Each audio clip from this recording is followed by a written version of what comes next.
มื้อนี้ว่างๆยามแรงบ่าวหงดินก็พามาเลาะส้มแคมบึงวะแขวงสะหวรรณเขตของพวกเรา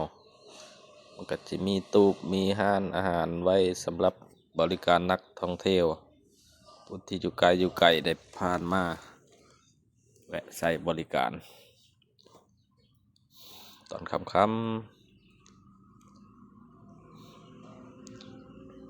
เป็นแม่น้ำบึงกว้างคือสิแม่นกว้างที่สุดในแขวงเฮาละ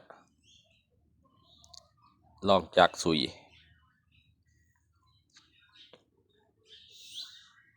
ข้อมูลบ่แน่ชัดขออภัยส้มภาพวิวธรรมชาติไปเรื่อยๆทางฝั่งเบื้องนั้นก็มีคนมาลินมานั่งมากินนั่นกินนี่กันเต็มพักผ่อนหย่อนอารมณ์ตอนค่อยค่ำยามแรงห้านนี่ก็คนเขาเต็มเลย